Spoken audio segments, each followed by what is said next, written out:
Captain Insano shows no mercy. Straight cash, homie.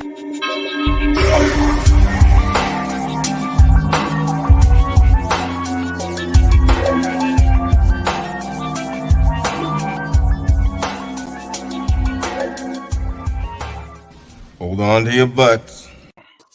That's a final 24-3. The Rams over the Patriots.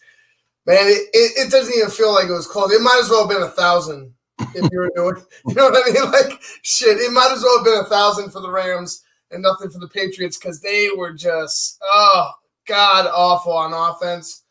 Cam got sad. He got benched again. Cam got benched again for Jared Stidham. He fared no better. But I mean, there's a huge problem with that New England offense. The defense is a little bit that's troubling. They got gashed by Cam Akers tonight. Gashed. He had 171 yards. Yeah, they fell back to earth today. Yeah. It was a very short-lived orbit out there and wherever they were. But thinking you're going to make a run. Right, yes. But I mean, really, it's not that bad a game. I mean, you look at the passing yards, you're looking at 132 to 113. Rushing, they got, dominated. They were down. New England fell short by looks like about 79 yards or so. Right. Yards per play, 5.1 for LA, 3.8 for New England. They both had interceptions, but I mean, like if you look at third downs, I mean, it's only 21% and 23%. So, like I said, it's just the new Jared Goff, just managing the game. And it, obviously that makes it easier for him to do so when you could run like Akers did. But I mean, like this is what we were talking about. Like this is the Rams looking pretty good. The defense pitching almost a shutout again, and they look primed and ready to go. I mean, I might have to put a bet on these guys. Yeah, I'm sure. I think I might too, because the way that the defense attacked late, it was like there's going to be no comeback. There's going to be no, like that's it. They as soon as they got as soon as they extended that lead a little bit, that was it. It was over. Yeah, they shut the door. It was a wrap. The defense shut the door. New England's offense had no answer. I mean, none whatsoever. And man, they got a lot of work to do because Cam's not. I wouldn't bring Cam back next year. I mean, obvious. Will he find another home? Yeah. Will he be better there? Yeah. Will he have to accept a backup role? Hell yes.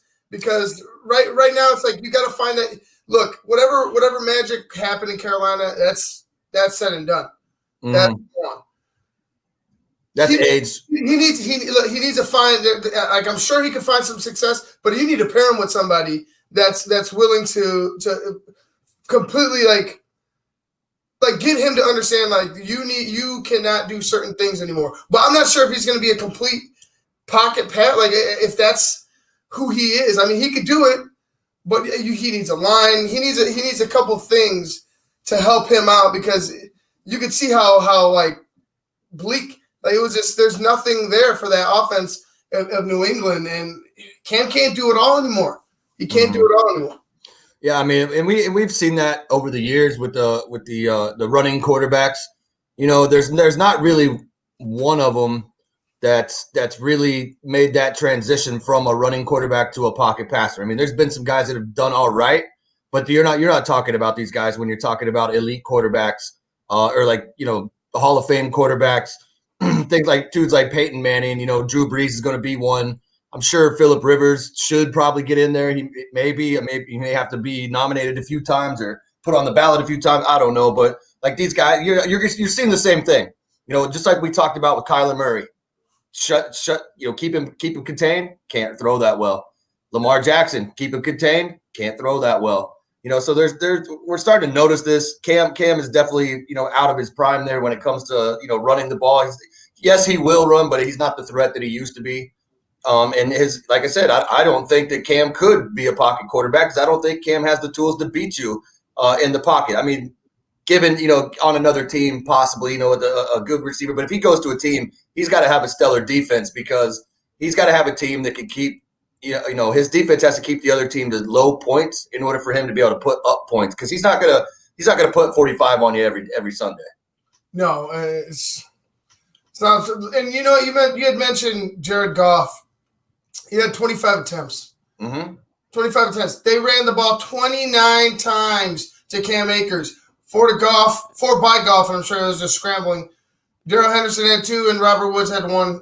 But 29 times you ran with Cam Akers. You got going down fucking hill, and you ran them right over. You ran the New England Patriots right the fuck over. Like, it was, like I said, a hot knife through butter. That's what it was. Just, he was walking. He could have walked to the top. He could have walked and like, all right, this is where I'll stop. Okay, this is where I'll stop. There was just gaping holes all night for the Rams, and man, that New England team, like, this is they're in for a rebuild. Like that, they're in for a long rebuild. They're in for a rebuild like that. Like, what are you looking at that team, looking for some type of spark? It ain't there. It ain't there, bro.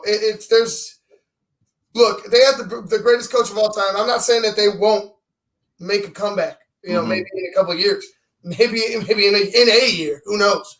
It's still Bill Belichick, but the players ain't there, dog. The talent ain't there for New England. They have nowhere to start. The talent ain't there. It's just the talent is not there.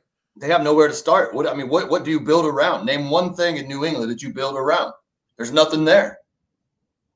It's just, and I wouldn't even be surprised that, you know how Bill likes to keep things close to the vest. I mean, we may get a shocker, and he's done at the end of this year. Who knows?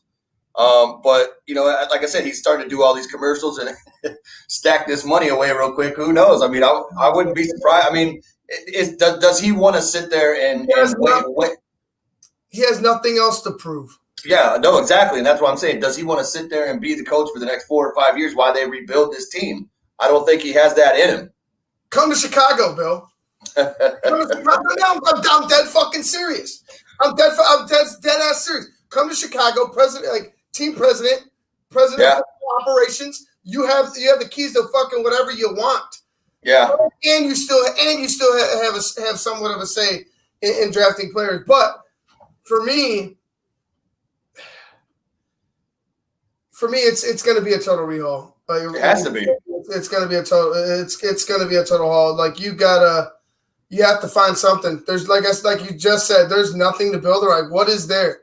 And it's just like it's similar to Chicago's situation. What is there to build around? You got some pieces on defense. You still got a skeleton of a defense. There's still something there, but offensively, what do you build around? Montgomery? Well, I mean, it's going to take a while, to get the line right in order for him to find success. Maybe not too long, but I mean, it's going to take some time. And by that time, he's going to have more, more mileage on those legs. Mm-hmm. Who knows what kind of a player he is in 2 years anyway. Right. And what if David Montgomery doesn't show the burst that he did in year 1 and 2 that he does in year 3 and 4? Like, things like shit like that happens, man. Like, you can't just go in and expect everything to work out perfectly, but at least start. Like, at least have. What my point is that it's better to have something. Anything out there. And right now, there's no spark for New England. Not when that's perfectly said. Like, who's there? Right, and and I'll tell you what. I mean, on the Rams side, like, they just duplicated somebody else in the NFL tonight, and that's the Tennessee Titans. You run Derrick Henry 29, 30 times, and you let Tannehill pass 22, 25 times. That's it, and that's exactly what you want, because it limits your quarterback's opportunity to make a bad pick or a bad throw, a bad read, whatever. The less. I mean, some quarterbacks, yes, you want the ball in their hand. Some quarterbacks, not so much. And, like I said, once that running game gets going, it doesn't matter who the quarterback is, because if he's only throwing 20 times in 4 quarters, I mean, you're looking at 5 passes a quarter. I mean, so, like, you're limiting your mistakes. You're burning up clock, and you're punching. You're knocking people out. And that's the thing. They limited their mistakes, but what it really is, and it's the same but different. They didn't give New England the opportunities. You have Stephon Gilmore, probably the best cornerback in the league, period. And he's limited to opportunities. How are you going to intercept the ball if they're not throwing the ball? You know what I mean? And that's probably the best unit for New England because of Stephon Gilmore, but you don't get the opportunity. What the hell are you going to intercept? Right. Yeah. What are you going to do? So they had a great game plan. Like Sean McVay continues to dial up some great game plans for some of these teams. Like, I mean, they have struggled a little bit, but I mean, for the most part, if you got a defense that's firing on all cylinders like that defense is, they're getting the most that anybody's ever gotten out of Leonard Floyd. You know what I'm saying? Like, oh yeah, that ain't no joke. Like, and good for him. Like, good for him. Like, where's that shit in Chicago? But good for him. Like honestly, I'll tell you where that shit was in Chicago. It wasn't there because I'm sure he wasn't fucking motivated for a head coach like that, like we got here, or for the shenanigans that was going on once Vic left. What if, like I said, what if Vic sticks around? Right, head coaching job. Why not? Is there a lot? Shit, I thought you had a guy right there and then. He hasn't had his head coaching job when you're firing John Fox. You know what I'm saying? Mm-hmm. He's leading your defense. Loves him. Literally, their words. We love Vic. Yep. We love Vic. They're playing inspired for your defensive coordinator. Why not go after that guy that your best unit is playing inspired for? Why not that guy? Mm-hmm. No, we'd rather go ahead and try to keep up with the Joneses. NFL's a copycat league. We got to we have to go ahead and fucking be this team. They're doing that well. We have to go ahead and take it. It doesn't make any fucking sense to me. Mm-hmm. They did the same shit with Buddy. You had the Ditka sob story, like the letter to George Hallis. Mm-hmm. They had your best unit is like that's what I don't get. Ron Rivera, same shit. You know what I mean? I can fire about the Bears, but like it's that's something to be said. Yeah, it totally. Yeah, you have to, my man. The coaches are having a bigger impact nowadays than I don't want to say ever have, but like I said, these players. It's kind of like the NBA. Like you hear the guys in the NBA say, hey, he's a players coach. He's in tune with the players. And then you have guys that are just more in tune with themselves. That you're starting to see that pop up in the NFL. Like look at Sean McVay. Just look at him walk up. You don't even have to see his mouth move or nothing under his mask because you can just tell he's walking around. He's fired up. He's bouncing around. He's got energy. It transfers to the team. He's involved without fucking micromanaging and shit. Like he's involved emotionally. He's present. He's present. You feel Sean McVay. It's a trickle down effect. It's a trickle down. Watch him. that coach is into the game, into what's going on with his players. He's tuned in. When you're like this on the side, like I can only compare it to my team. You know what I mean? So when you're like this on the sideline, it doesn't help, does it? When you're dead quiet, when you're emotional, when you're just like so focused on what your plays are going to do and not what the hell's going on around you, your team's not going to fucking believe in you. Your team's not going to follow you. You're quiet while everything's going down. You ran away and hid when Javon Wims was throwing hands on the field.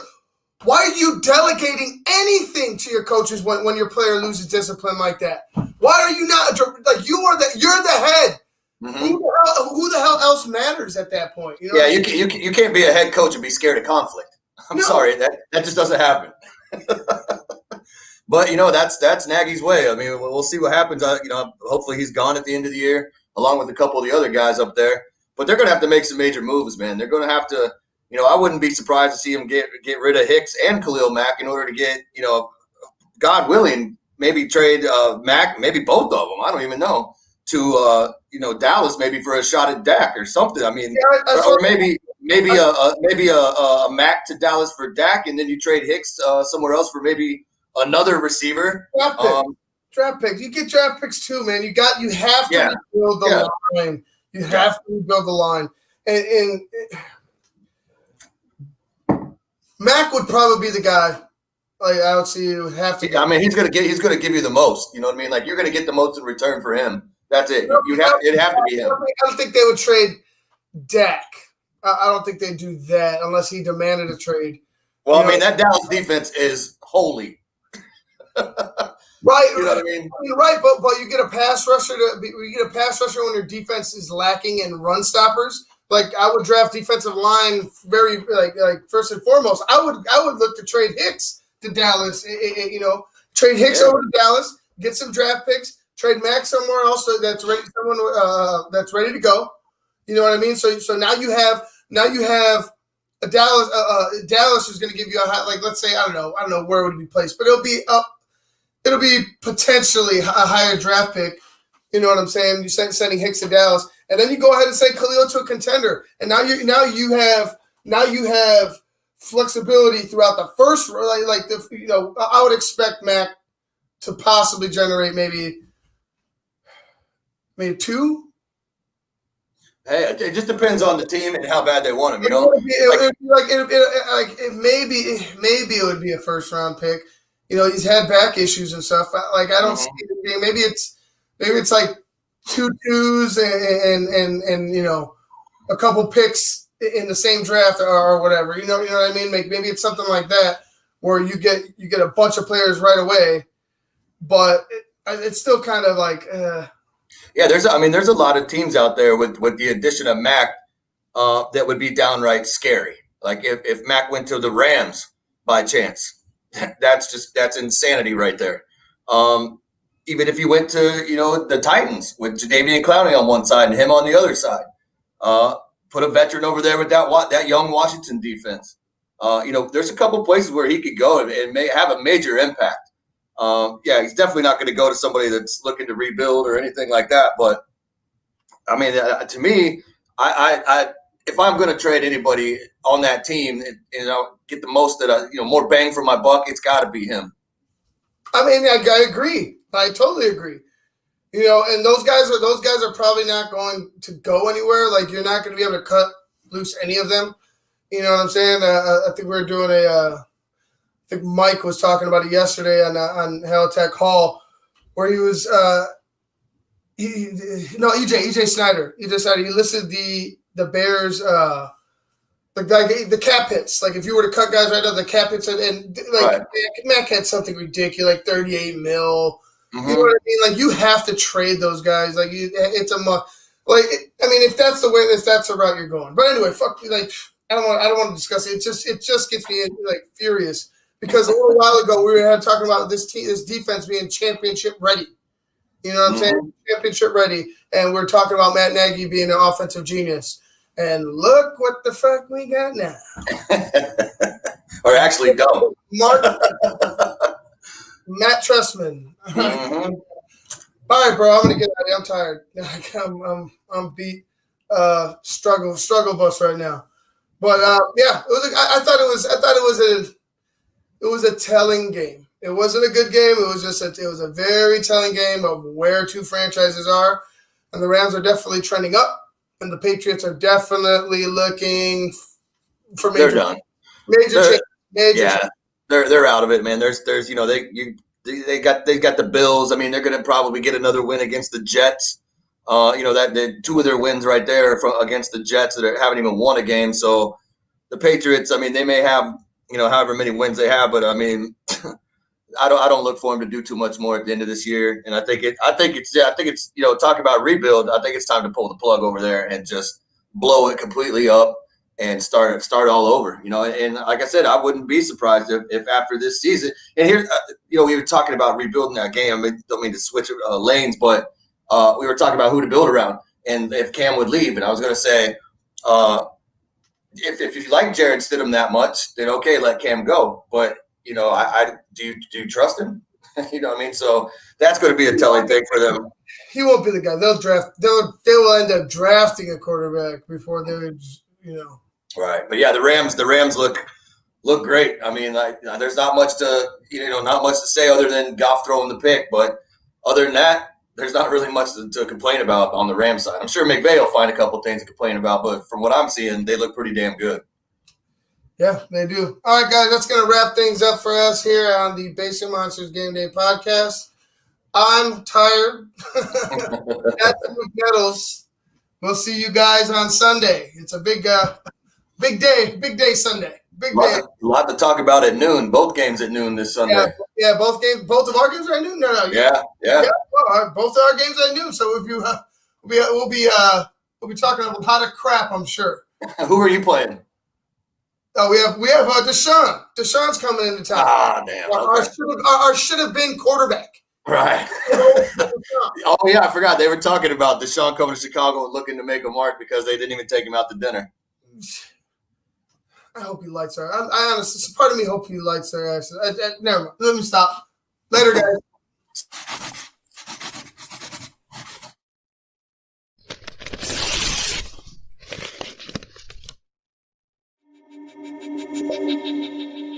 Captain Insano shows no mercy. Straight cash, homie.